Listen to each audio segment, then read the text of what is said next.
already showed you in the video of how to study Korean, but here we go a bit more deeper. We'll see the structure of each book, the pros, but also the cons. Are you ready? Let's go. 시작! Okay, let's start with the first one. So, the Talk to Me in Korean textbooks are, I think, the most famous textbook when we are talking about Korean language and self-studying Korean. There are 10 levels with 10 textbooks, and each textbook has a workbook. So, basically, a lesson is presented like that. Here is a lesson from the third textbook. First, we have the introduction of the grammar point. Like here, it's on the irregular sheet. It shows how to conjugate or phrase a grammar point when we should use them. After, we have simple sentences because learning in the context is way better. After the simple sentences, we have a simple dialogue. It's really short, but they show you in a real life context the point of the day. Then some exercises. There is not a lot, but still there are sentences to do. It's because of this they have workbooks. We have several parts in it. First, vocabulary. It can be different types like matching the word, just translating the words in English, etc. After, we can have conjugation charts, or you need to apply what you saw in the lesson. We also have a comprehension part. It can be a text like here, but it can also take all the forms. Finally, we have a small dictation part, just 2 to 3 phrases. Of course, the answers to the exercises are at the end of the textbooks and the workbooks. First point is the format. You can actually take it with you everywhere since it's a small textbook. It's very useful. Second, these textbooks are funny and interesting. The simple sentences and dialogues are funny. They put inside jokes and some articles from their blog, and it's really interesting for discovering more about the Korean culture and not only K-pop and drama, like some people say. Third, good if you are in a chill study. So, if you like something quite slow and not hard to understand, this textbook can be a great option. Fourth, their workbooks. I think this is the best feature of this series, and I think this is why I bought them at first. Because I think that practice is really important, like anything in the world. First, the progression is quite slow. Like I said, it's quite slow and the progression can be a bit slow too. So it can be a bit boring when you start to want to learn more faster. Second, can't have a very high level with these textbooks. For real, I really do love these textbooks, but I don't think it really helps in more specific conversation, I guess.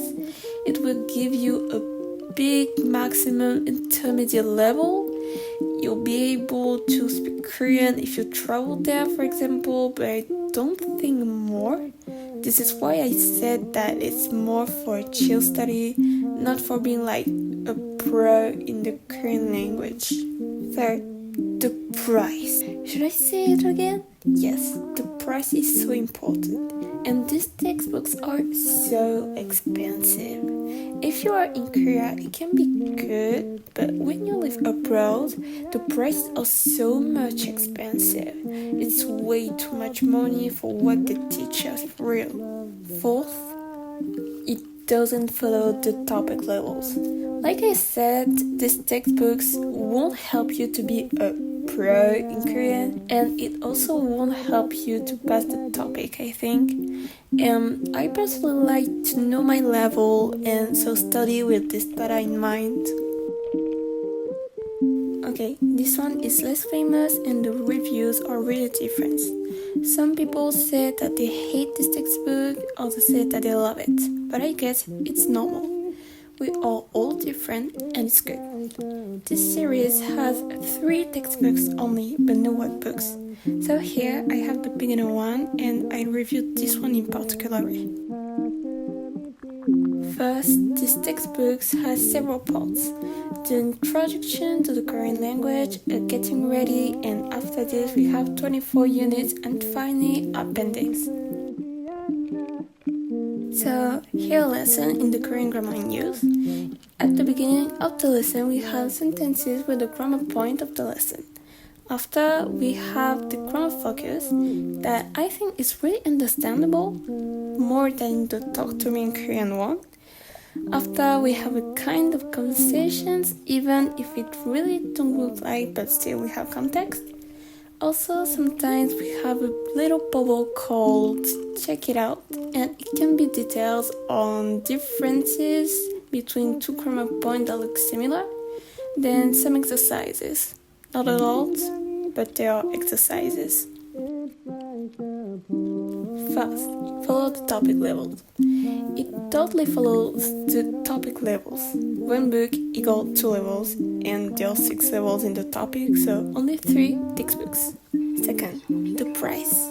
It's way more affordable if you don't have a lot of money. Go for it.